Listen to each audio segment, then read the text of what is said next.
राधे राधे। स्वागत है आप सभी का आपके अपने चैनल निष्ठा भक्ति भाव पर। माँ गुप्त नवरात्रि की आप सभी को हार्दिक शुभकामनाएं। गुप्त नवरात्रि पर माँ दुर्गा के 9 स्वरूपों की पूजा पूरे 9 दिनों तक की जाती है। इन 9 दिनों में दुर्गा सप्तशती के पाठ सुनना बेहद शुभ होता है। आपको हमारे चैनल पर दुर्गा सप्तशती के अध्याय सुनाए जाएंगे। उससे पहले अगर आप हमारे चैनल पर नए हैं तो चैनल को सब्सक्राइब करिए और अगर आज का वीडियो आपको पसंद आए तो वीडियो को लाइक और शेयर ज़रूर करिएगा। तो चलिए अध्याय शुरू करते हैं। मार्कंडे जी बोले, सूर्य के पुत्र सावर्णी जो 8वें मनु कहे जाते हैं, उनकी उत्पत्ति की कथा विस्तार पूर्वक कहता हूँ, सुनो। सूर्य कुमार महाभाग सवर्णी भगवती महामाया के अनुग्रह से जिस प्रकार मनवंतर के स्वामी हुए वही प्रसंग सुनाता हूँ। पूर्व काल की बात है।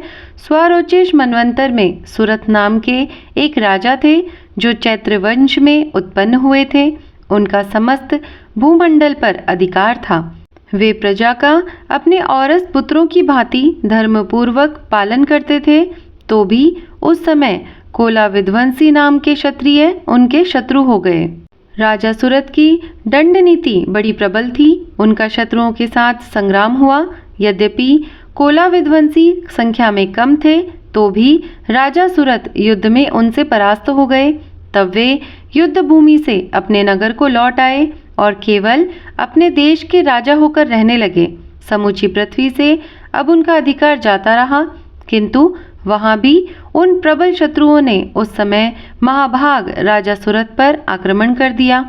राजा का बल क्षीण हो चला था, इसलिए उनके दुष्ट बलवान एवं दुरात्मा मंत्रियों ने वहां उनकी राजधानी में भी राजकीय सेना और खजाने को हथिया लिया। सुरथ का प्रभुत्व नष्ट हो चुका था, इसलिए वे शिकार खेलने के बहाने घोड़े पर सवार हो वहां से अकेले ही एक घने जंगल में चले गए। वहां उन्होंने विप्रवर मेधा मुनि का आश्रम देखा, जहां कितने ही हिंसक जीव अपनी स्वाभाविक हिंसावृत्ति छोड़कर परम शांत भाव से रहते थे। मुनि के बहुत से शिष्य उस वन की शोभा बढ़ा रहे थे। वहां जाने पर मुनि ने उनका सत्कार किया और वे उन मुनि श्रेष्ठ के आश्रम पर इधर उधर विचरते हुए कुछ काल तक रहे। फिर ममता से आकृष्ट चित्त होकर वहां इस प्रकार चिंता करने लगे, पूर्व काल में मेरे पूर्वजों ने जिसका पालन किया था वही नगर आज मुझसे रहित है। पता नहीं मेरे दुराचारी भृत्यगण उसकी धर्मपूर्वक रक्षा करते हैं या नहीं।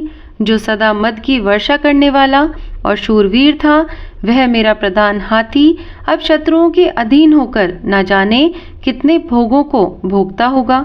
जो लोग मेरी कृपा धन और भोजन पाने से सदा मेरे पीछे पीछे चलते थे, वे निश्चय ही अब दूसरे राजाओं का अनुसरण करते होंगे। उन अपव्ययी लोगों के द्वारा सदा खर्च होते रहने के कारण अत्यंत कष्ट से जमा किया हुआ मेरा वह खजाना खाली हो जाएगा। ये तथा और भी कई बातें राजा सुरथ निरंतर सोचते रहते थे। एक दिन उन्होंने वहां विप्रवर मेधा के आश्रम के निकट एक वैश्य को देखा और उससे पूछा, भाई तुम कौन हो? यहाँ तुम्हारे आने का क्या कारण है? तुम क्यों शोकग्रस्त और अनमने से दिखाई देते हो? राजा सुरथ का यह प्रेम पूर्वक कहा हुआ वचन सुनकर वैश्य ने विनीत भाव से उन्हें प्रणाम करके कहा, राजन, मैं धनियों के कुल में उत्पन्न एक वैश्य हूँ। मेरा नाम समाधि है। मेरे दुष्ट स्त्री पुत्रों ने धन के लोभ से मुझे घर से बाहर निकाल दिया है। मैं इस समय धन, स्त्री और पुत्रों से वंचित हूँ। मेरे विश्वसनीय बंधुओं ने मेरा ही धन लेकर मुझे दूर कर दिया है, इसलिए दुखी होकर मैं वन में चला आया हूँ। यहाँ रहकर मैं इस बात को नहीं जानता कि मेरे पुत्रों की, स्त्री की और स्वजनों की कुशल है या नहीं। इस समय घर में वे कुशल से रहते हैं अथवा उन्हें कोई कष्ट है। वे मेरे पुत्र कैसे हैं? क्या वे सदाचारी हैं अथवा दुराचारी हो गए हैं? राजा ने पूछा, जिन लोभी स्त्री पुत्र आदि ने धन के कारण तुम्हें घर से निकाल दिया, उनके प्रति तुम्हारे चित्त में इतना स्नेह का बंधन क्यों है? तो वैश्य बोला, आप मेरे विषय में जैसी बात कहते हैं वह सब ठीक है, किंतु क्या करूं, मेरा मन निष्ठुरता नहीं धारण करता, जिन्होंने धन के लोभ में पड़कर पिता के प्रति स्नेह, पति के प्रति प्रेम और आत्मीय जन के प्रति अनुराग को तिलांजलि दे मुझे घर से निकाल दिया है, उन्हीं के प्रति मेरे हृदय में इतना स्नेह है।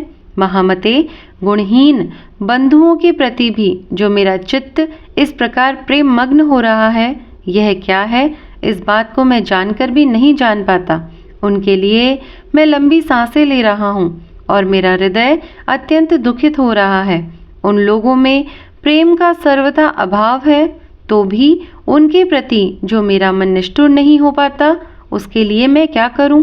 मार्कंडेय जी कहते हैं, ब्राह्मण तदंतर राजाओं में श्रेष्ठ सुरत और वह समाधि नामक वैश्य दोनों साथ साथ मेधा मुनि की सेवा में उपस्थित हुए और उनके साथ यथा योग्य न्यायानुकूल विनयपूर्ण बर्ताव करके बैठे।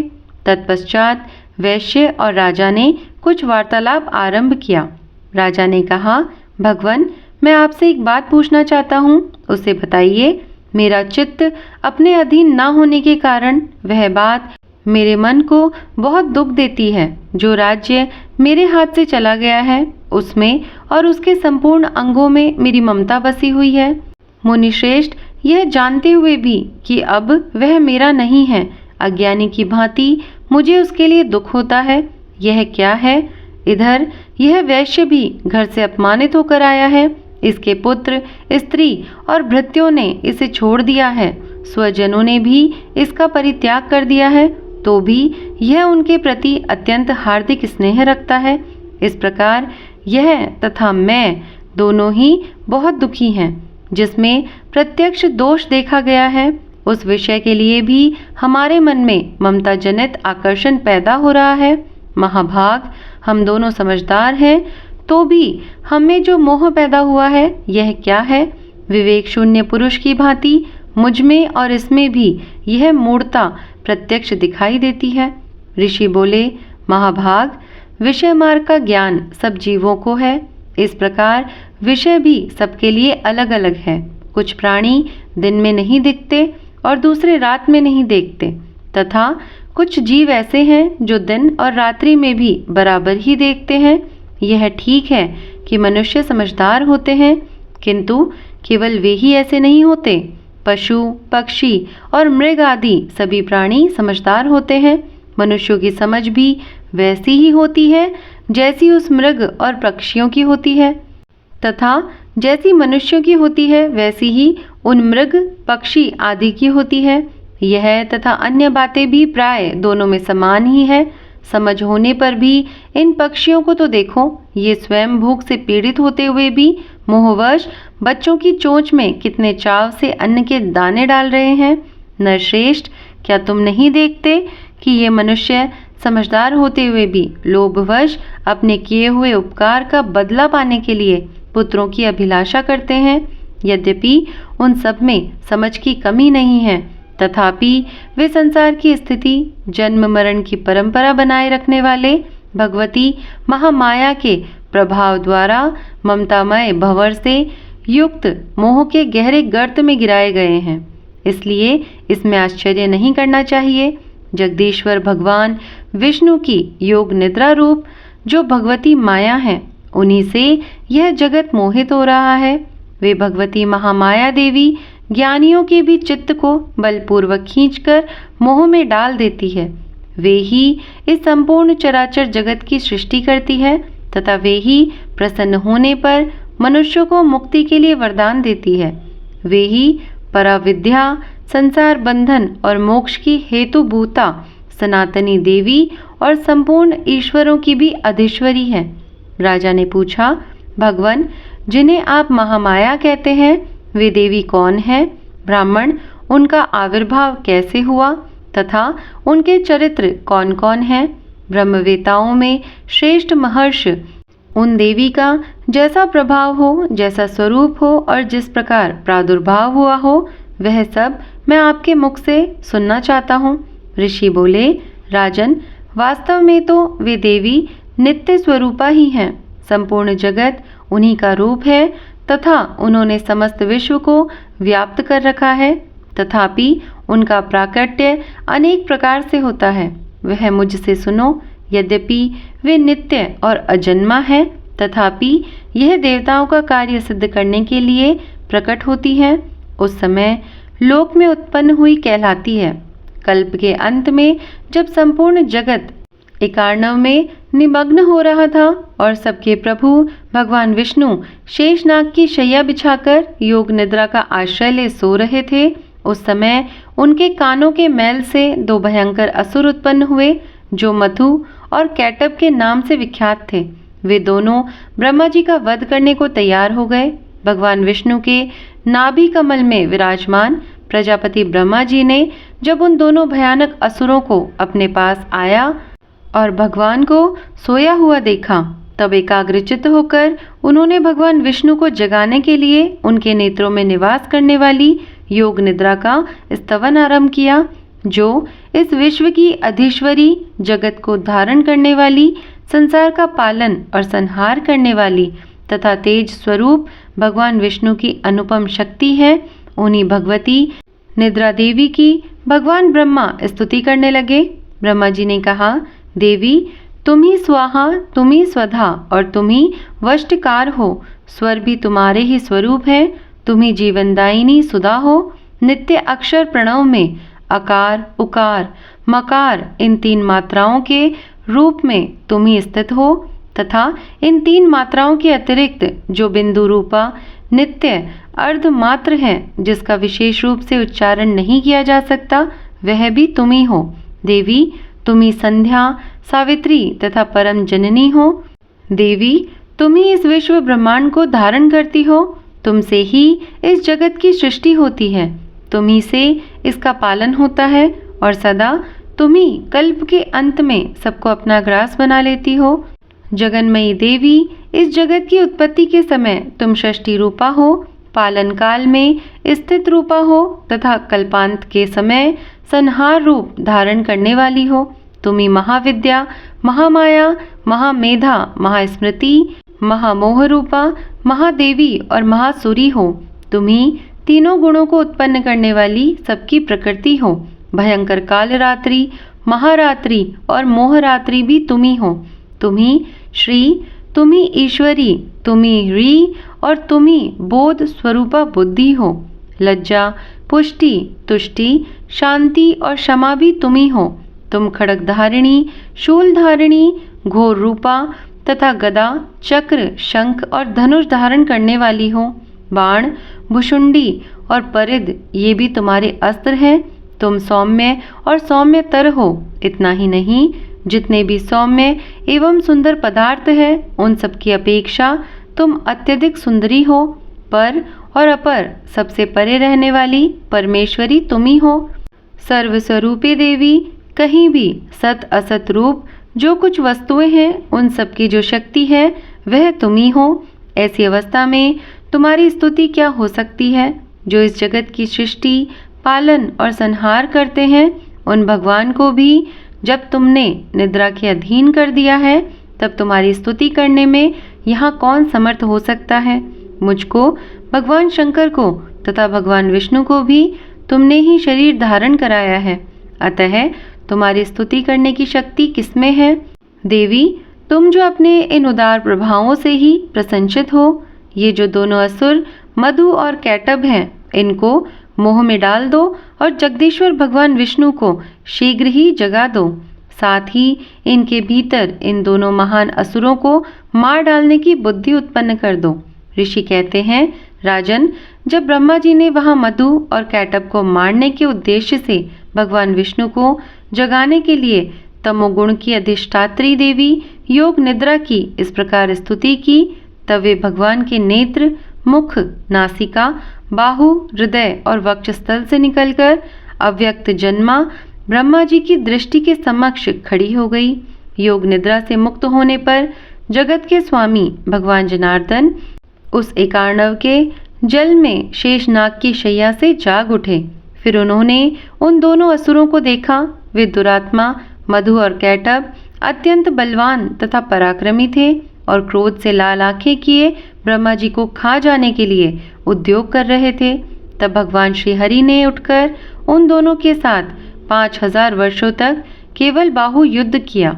वे दोनों भी अत्यंत बल के कारण उन्मत्त हो रहे थे। इधर महामाया ने भी उन्हें मोह में डाल रखा था। इसलिए वे भगवान विष्णु से कहने लगे, हम तुम्हारी वीरता से संतुष्ट हैं, तुम हम लोगों से कोई वर मांगो। श्री भगवान बोले, यदि तुम दोनों मुझ पर प्रसन्न हो तो अब मेरे हाथों से मारे जाओ। बस इतना सा ही मैंने वर मांगा है, यहाँ दूसरे किसी वर से क्या लेना है।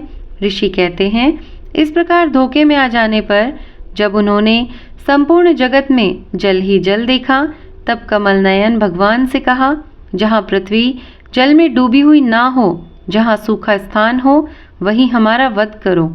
ऋषि कहते हैं, तब तथास्तु कहकर शंख, चक्र और गदा धारण करने वाले भगवान ने उन दोनों के मस्तक अपनी जांघ पर रखकर चक्र से काट डाले। इस प्रकार ये देवी महामाया ब्रह्मा जी की स्तुति करने पर स्वयं प्रकट हुई थी। अब पुनः तुमसे उनके प्रभाव का वर्णन करता हूँ, सुनो। ऋषि कहते हैं, पूर्व काल में देवताओं और असुरों में पूरे 100 वर्षों तक घोर संग्राम हुआ था। उसमें असुरों का स्वामी महिषासुर था और देवताओं के नायक इंद्र थे। उस युद्ध में देवताओं की सेना महाबली असुरों से परास्त हो गई। संपूर्ण देवताओं को जीतकर महिषासुर इंद्र बन बैठा।